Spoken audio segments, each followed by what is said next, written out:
Haribol. So,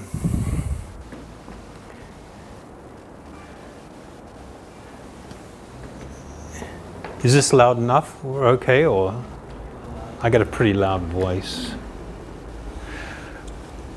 So, as Vishwara mentioned, I've been asked to speak on a series on happiness.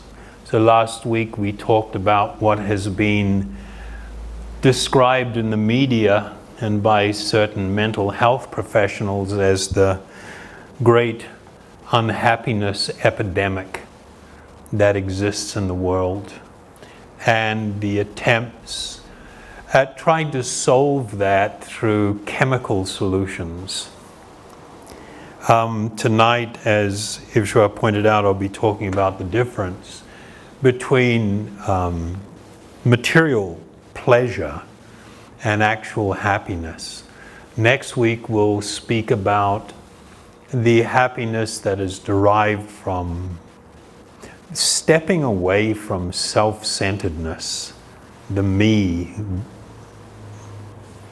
obsession, and being a little bit more focused on others, showing kindness and serving, and the experience and happiness that's derived from that.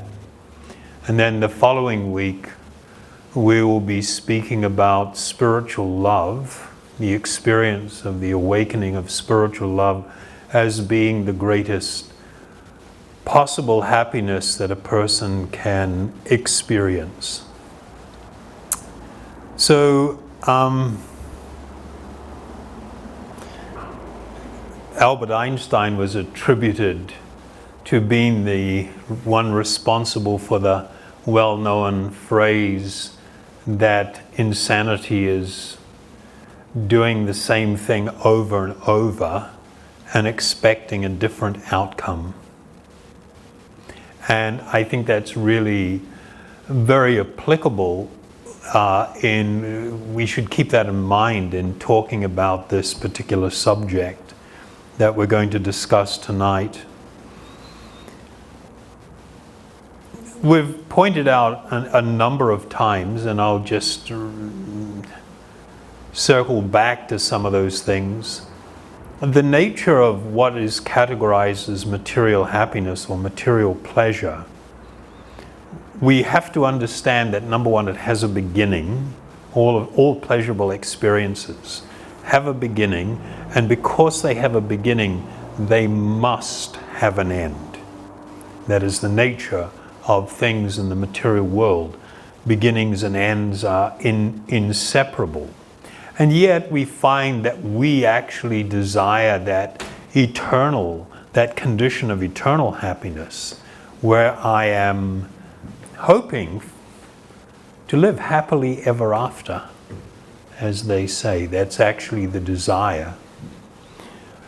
Going a little deeper, we need to consider, what's really important, and what we brought up last week, is that we often have unrealistic expectations of this world and the experiences that this world has to offer. We live in a hyper commercialized world. In the last 100 years have been extraordinary. The transformation of whole societies to be absolutely driven by commercialization of everything. And of course the constant message is that, yes, we recognize you are empty, you are lonely, and we have this wonderful product or experience that will take that away. It'll actually fill you up. And they're not ashamed to make those statements. I can remember quite a few years ago, Coca-Cola, their slogan for that period was, "Coke is it."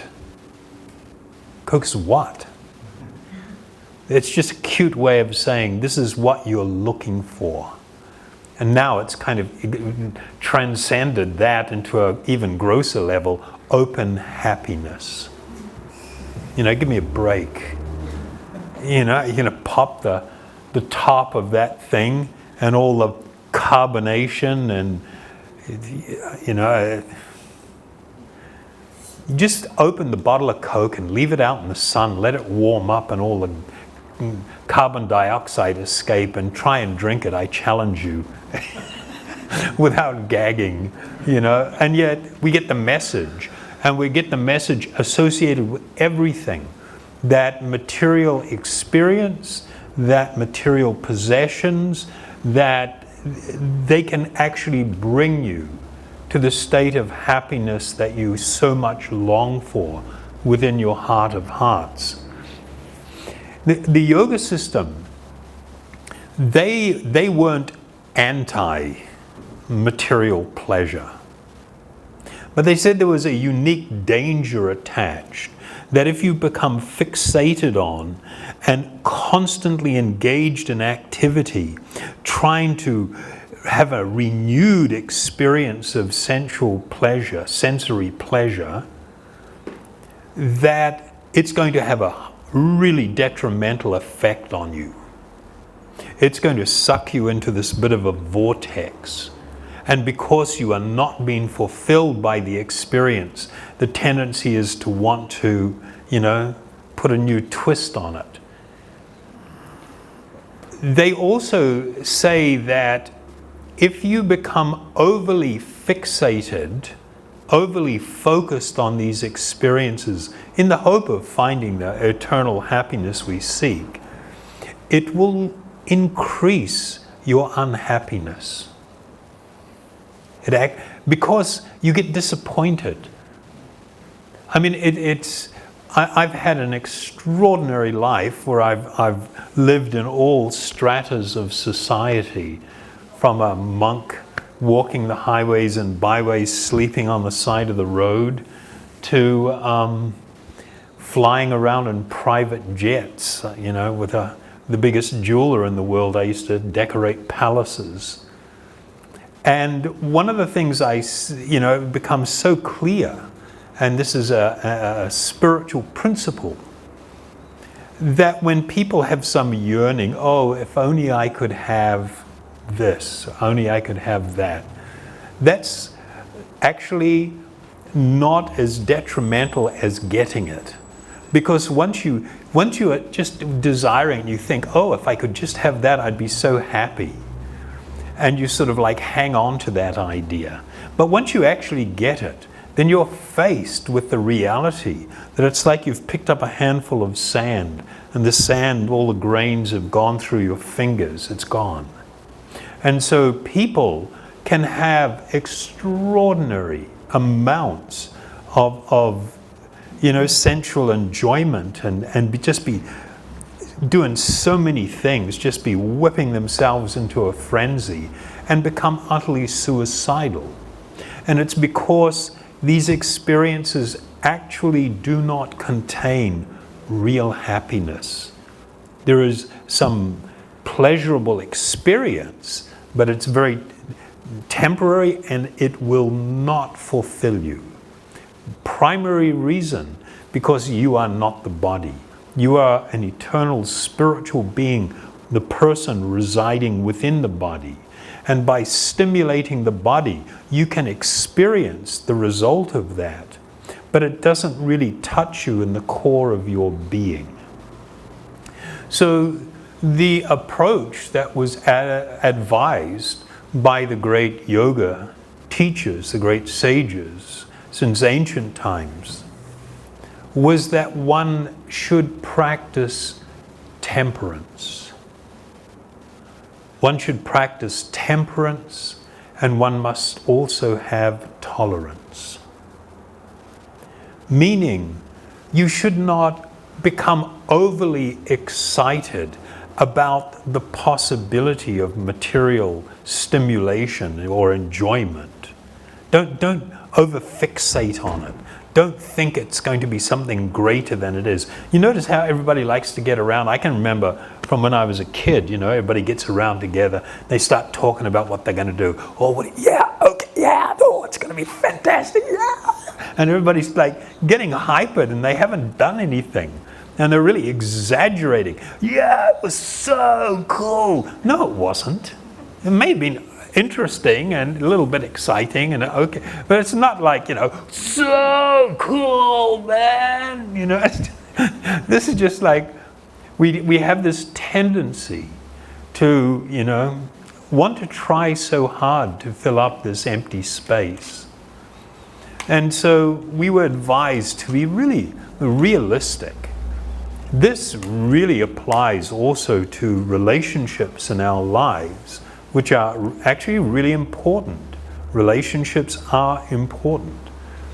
But if we have so much expectation of others, that my partner in life or my children or my parents or my friends are going to be that which will bring me the ultimate happiness I seek, that's so unfair to put that burden on another person.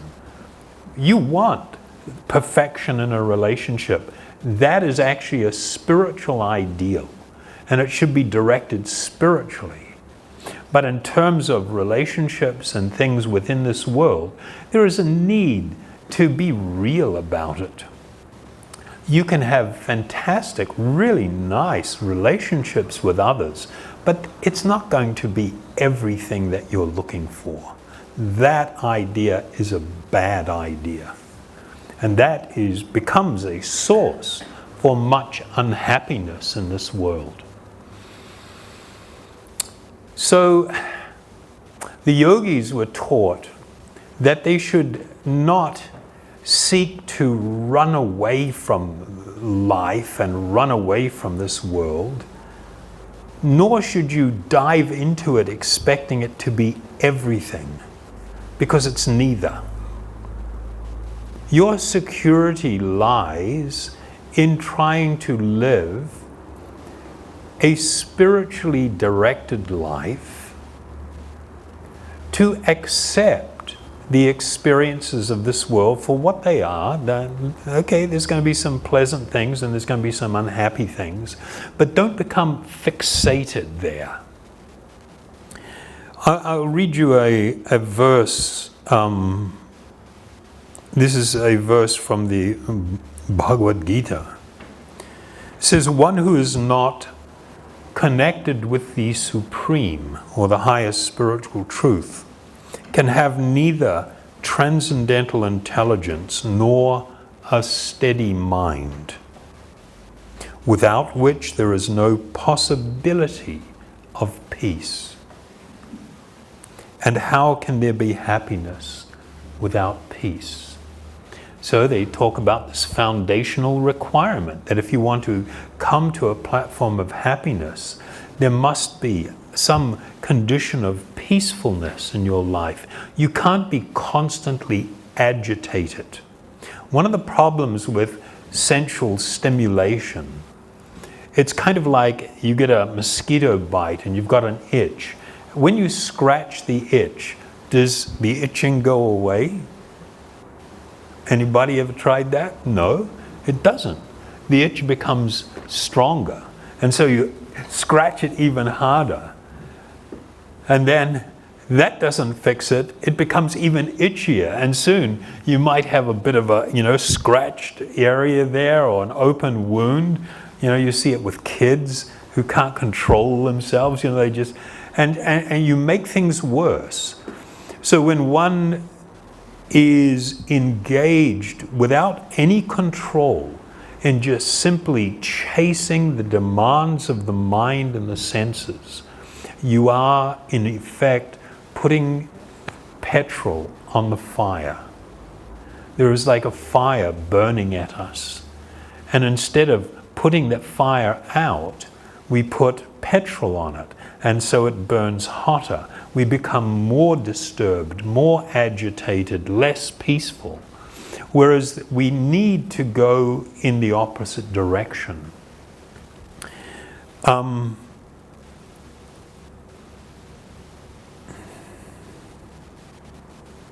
So the two requirements are transcendental intelligence.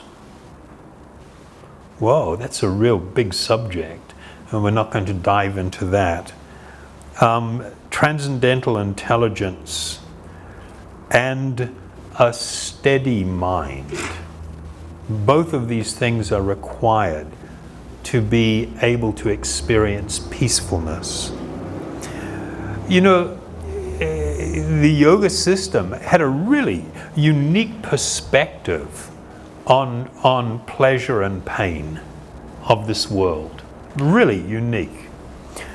Patanjali, in his Yoga Sutra, in the second pada, he describes, to the discriminating yogi, all the fruits of past actions, both pleasurable and painful, are considered sorrowful because they all result in further bondage and suffering.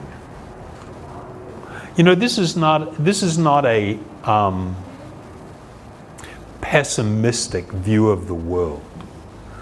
The great spiritual teachers, their characteristic is that they are deeply compassionate, and more than their own happiness, more than their own salvation or anything like that, they are concerned about you. Each one of you. In their heart, they cry for the suffering, for the loneliness, for the unhappiness of the materially entangled living beings. And they want so much that you and I come to this platform of peace and happiness. But if our focus is misdirected, if we buy into the ideas that I can find everything I need by material experience, I can find it, we are wrong. Not only are we wrong, we are going to perpetuate our unhappiness.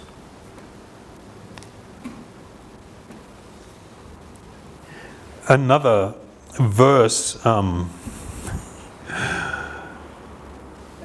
another one of the great yoga texts, it states that happiness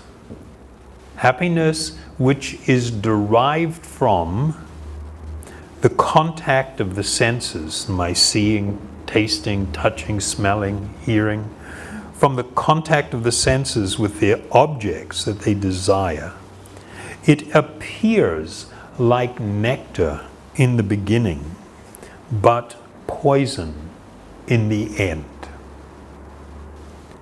And that is kind of like a pretty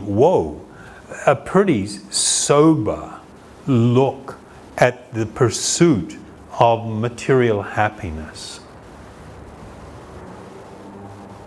Yesterday we did a Living in the Now one-day seminar, retreat experience, immersion. And one of the things I was talking to them about was, you know, the nature of, we're not very analytical. We don't really think about things. We're discouraged from thinking about things clearly. We're really encouraged to become mindless consumers, utterly mindless. You try something, if that doesn't work, try something else. If that doesn't work, try something else. If that doesn't work, and you're just drinking from the same trough. You're just going to a different part of the trough, the end of it, or one side or the other side, and putting your head in and drinking and hoping that it's going to be different. There has to be a recognition of the limitation of sensual pleasure. And we talked about the example of, you know, somebody likes a particular type of certain music, a certain track. When they hear it, it really gives them this exhilaration, this feeling that, wow, this is wonderful. But if you tie that person to a chair and put headphones on and you play that same music over and over for the next 36 hours, it quickly goes from making you feel exhilarated to driving you crazy. And that should tell us something. There's no inherent pleasure in that, because if there was, the more I had of it, the happier I would become. Right? Isn't that logic? It's, anyway, we can do it with food, you can do it with anything, any of the material experiences. If you continuously engage in the activity non-stop, it quickly goes from being so-called pleasurable to incredibly painful. And the yogis thought about it more than that, way beyond. There was this understanding of the laws of karma. For every action I engage in, there will be a fruit, there will be a reaction, there will be something that I will have to accept. And that may be bitter or it may be sweet. Either way, it doesn't solve anything. It doesn't solve my inherent problem of my desire for happiness. The desire for happiness is a spiritual desire. It arises from the soul itself. It arises from this eternal spiritual being residing within the body. And we need to attempt to fulfill that need and desire with spiritual experience, spiritual nutrition, rather than just trying to cram things into and onto my body in the hope that it will do the trick. So over the next couple of weeks, we'll be exploring more about the nature of this spiritual happiness and how we can come to actually taste this, how it can become actually a significant experience on an ongoing basis within our life. So the big message today is you don't have to run away from the world, but don't dive into it like it's everything. Be realistic. Yes, we recognize you put a certain flavor in your mouth and you go, wow, yeah, that tastes nice. But okay, you don't live to eat. Don't try to make that everything. It's astonishing. Everybody so openly declares they're now foodies.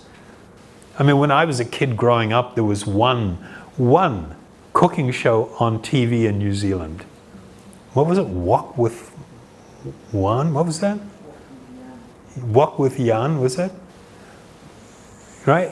Chinese Kiwi guy, and he was always, doing up these, he was all excited and running all over the place and doing cook-ups. But it was kind of a pretty Mickey Mouse. It was, compared to what's going on now. People are into it. The textures, the layers, whoa, But like anything else, it doesn't do it. It doesn't completely satisfy and fulfill. So you want to taste something nice, wonderful, don't lose the plot.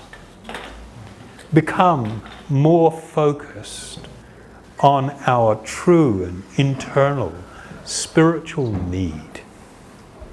One of the primary ways of bringing a person to the platform of being able to increasingly experience the wonder of true spiritual experience is through this process of meditation.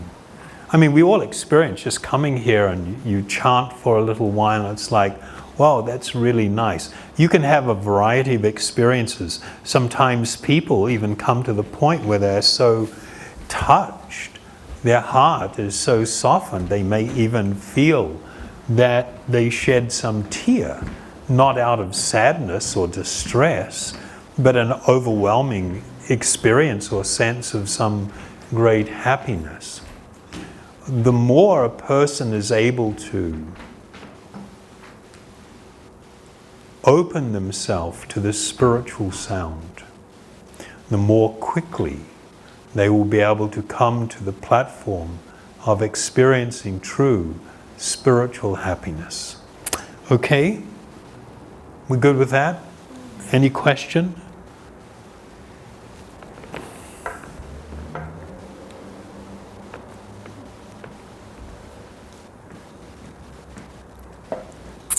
So, what? You had a question? Just an illustration of what is spiritual and what is spiritual happiness. Pardon? I mean, how do you get spiritual happiness? How do you get spiritual happiness? Well, we have time limitations, so I'm told. I'm prepared to sit here all night. But, if you come next week and the week after, I promise you complete answers. I mean, really complete answers. Enough of beating up on material experience. You know, sometimes a little bit harsh on it, a little bit direct, but it's because, you know, my desire is that you will all come to the position of actually experiencing this spiritual happiness. Thank you very much.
Oh